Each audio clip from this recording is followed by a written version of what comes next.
तो इस वीडियो में एक मेटल प्लेट कंडक्ट करवा रही है इलेक्ट्रिसिटी को। एक मोटर है जो कि एक बैटरी से कनेक्टेड है। अब हम कोशिश करेंगे कि जो इस बाउल में एक डिस्टिल्ड वाटर है, तो डिस्टिल्ड वाटर से जब हम इलेक्ट्रिसिटी को पास करवाने की कोशिश करेंगे तो वो पास नहीं हो रही। लेकिन उसी डिस्टिल्ड वाटर में जब हम सॉल्ट ऐड कर देते हैं, जो कि कॉमन सॉल्ट है, तो अब हम अगर ट्राई करें तो आप देख सकते हैं कि अब जो है वो करंट पास हो रहा है। तो ऐसा क्यों है, इसकी एक्सप्लेनेशन हम देखते हैं। So hello everyone. तो जैसा कि आपने एक्सपेरिमेंट में देखा कि जो डिस्टिल्ड वाटर था उसमें से इलेक्ट्रिसिटी जो है वो पास नहीं हो रही, वो इलेक्ट्रिसिटी को कंडक्ट नहीं कर रहा। लेकिन उसी पानी में जब हम सॉल्ट ऐड कर देते हैं तो वो इलेक्ट्रिसिटी को कंडक्ट करने लगता है। तो देखते हैं कि इसके पीछे क्या रीज़न है। तो सबसे पहले जब हमने डिस्टिल्ड वाटर लिया, तो ये देखने के लिए कि हमने डिस्टिल्ड वाटर को घर पे कैसे बनाया, उसके लिए आप वीडियो को लास्ट तक देखें। जो डिस्टिल्ड वाटर है वो प्योर फॉर्म ऑफ वाटर है, उसमें सिर्फ वाटर मॉलिक्यूल्स है। और जो वाटर मॉलिक्यूल्स हैं वो कोवेलेंट कंपाउंड है, यानी कि उसमें हाइड्रोजन और ऑक्सीजन जो एटम है वो बॉन्डेड है through shared pair of electrons, इसलिए इसमें कोई भी चार्ज सेपरेशन नहीं होगी।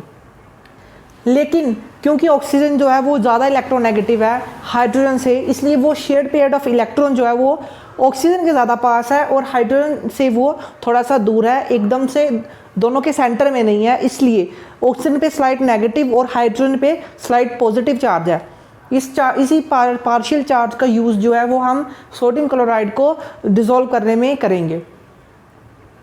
अब देखते हैं कि जब सर्किट में हम वाटर से जब हम इलेक्ट्रिसिटी पास करने की कोशिश करते हैं तो वाटर में सिर्फ वाटर मॉलिक्यूल्स हैं, तो क्योंकि कोई फ्री चार्ज ही नहीं है। अब इलेक्ट्रिसिटी है क्या? इलेक्ट्रिसिटी है फ्लो ऑफ चार्ज। तो जब चार्ज ही नहीं फ्लो हो रहा, कुछ फ्री चार्ज ही नहीं है फ्लो होने के लिए, तो हम कैसे कहेंगे कि इलेक्ट्रिसिटी फ्लो होगी?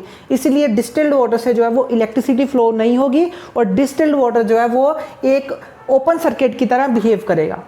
वहीं पर जब हम देखते हैं कि उस पानी में जब हम सॉल्ट ऐड करते हैं, सॉल्ट जो कि कॉमन सॉल्ट है, जो कि सोडियम क्लोराइड है, जो घर पे हमारे पाया जाता है, और टैप वाटर में भी इसी तरह से इम्प्योरिटीज़ होती हैं। तो जो सोडियम क्लोराइड है वो पानी में डिज़ोल्व हो जाता है। पानी में कैसे डिज़ोल्व होता है? क्योंकि सोडियम क्लोराइड है वो एक आयनिक कंपाउंड है, क्योंकि सोडियम से एक इलेक्ट्रॉन कंप्लीटली क्लोरीन के शेल में ट्रांसफ़र हुआ है, इसीलिए सोडियम क्लोराइड एक आयनिक कंपाउंड बना। तो सोडियम पॉजिटिव और क्लोरीन नेगेटिव दोनों जो है बॉन्डेड है, क्योंकि पॉजिटिव और नेगेटिव चार्ज अट्रैक्ट करते हैं। तो इलेक्ट्रोस्टैटिक फोर्स ऑफ अट्रैक्शन के कारण सोडियम क्लोराइड एक दूसरे से बॉन्ड है। आप देखते हैं कि अब सोडियम क्लोराइड को जब हम पानी में जब ऐड करते हैं तो बहुत सारे मॉलिक्यूल जो कि सोडियम क्लोराइड के मॉलिक्यूल को सराउंड कर रहे हैं, उन कुछ मॉलिक्यूल्स का जो ऑक्सीजन का पार्शियल नेगेटिव पार्ट है वो सोडियम को अपनी ओर अट्रैक्ट कर रहा है, और हाइड्रोजन का जो पार्शियल पॉजिटिव पार्ट है वो क्लोरीन नेगेटिव आयन को अट्रैक्ट कर रहा है। इस तरह से ये सोडियम क्लोराइड की बॉन्ड ब्रेक हो जाती है और सोडियम पॉजिटिव और क्लोरीन के नेगेटिव आयन जो है वो इस सोल्यूशन में प्रेजेंट हो जाते हैं। अब जैसे इसमें से हम करंट को पास करने की कोशिश करेंगे तो जो क्लोरीन नेगेटिव आयंस है वो एनोड की तरफ जाएंगे, जो कि पॉजिटिव टर्मिनल से कनेक्टेड है, और सोडियम के जो आयंस हैं और जो सोडियम आयंस हैं वो कैथोड की तरफ जाएंगे, जो कि नेगेटिव टर्मिनल से कनेक्टेड है। आयंस जो है वो मूव कर रहे हैं, और आयन जो है चार्ज्ड पार्टिकल्स है, और चार्ज्ड पार्टिकल का मूव करना ही करंट प्रोड्यूस करता है। तो क्योंकि अब क्लोरीन आयन, क्लोराइड और सोडियम आयन मूव कर रहे हैं, तो हम कह सकते हैं कि अब करंट जो है वो पास हो रहा है।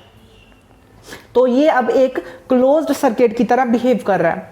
अब इसी की अगर हम कुछ एप्लीकेशंस देखें तो इसकी सबसे बड़ी एप्लीकेशन है जो वाटर ओवरफ्लो टैंक अलार्म में जो वाटर अलार्म्स लगे होते हैं, तो वो हम देख सकते हैं कि एक पानी की टंकी में जो है दो मेटल प्लेट्स है वो सस्पेंड की होती हैं।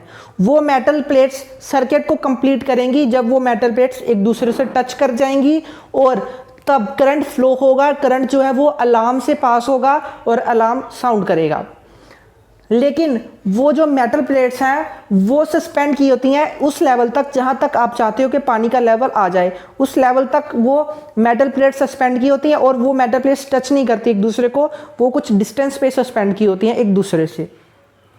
अब जैसे ही पानी उस लेवल तक पहुंच जाता है, पानी जो है वो सर्किट को कंप्लीट कर देता है और जो है करंट पास होने लगता है। अब आप कहोगे कि वाटर तो जो है वो कंडक्ट नहीं करता, लेकिन जो हमारे घर पे पानी है, जो टैप वाटर है, जो टंकियों में पानी है, वो डिस्टिल्ड वाटर नहीं है, उसमें नेचुरली जो है मिनरल्स और कुछ ऐसी इम्प्योरिटीज प्रेजेंट होती हैं, like sodium ions, magnesium ions, chloride ions, sulphates and chlorides उसमें प्रेजेंट होती, उसमें जो है आयंस उसमें प्रेजेंट होते हैं, जिसके कारण जो है वो जिस तरह से सोडियम क्लोराइड कंडक्ट कर रहा है, उसी तरह से वो आयंस भी हैं जो वो कंडक्ट करते हैं इलेक्ट्रिसिटी को, और इस तरह से उसमें वो सर्किट कंप्लीट हो जाता है और उसमें से करंट पास होने लगता है। तो ये है एक एप्लीकेशन।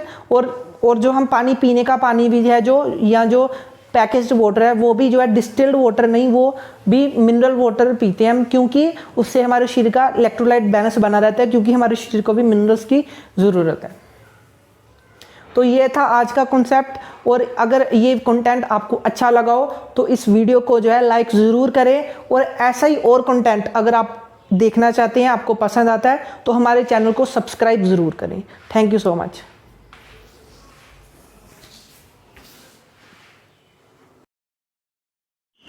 तो डिस्टिल्ड वाटर के लिए आप इस तरह से पानी को बॉयल करें और उसमें एक अलग से वेसल रखें, जिसमें कि जो वेपर्स हैं वो कंडेंस होकर और उस वेसल में डिपॉजिट हो जाएंगे, और वही हमारा डिस्टिल्ड वाटर है। आप देख सकते हैं कि पानी डिस्टिल्ड वाटर वो कलेक्ट हो चुका है।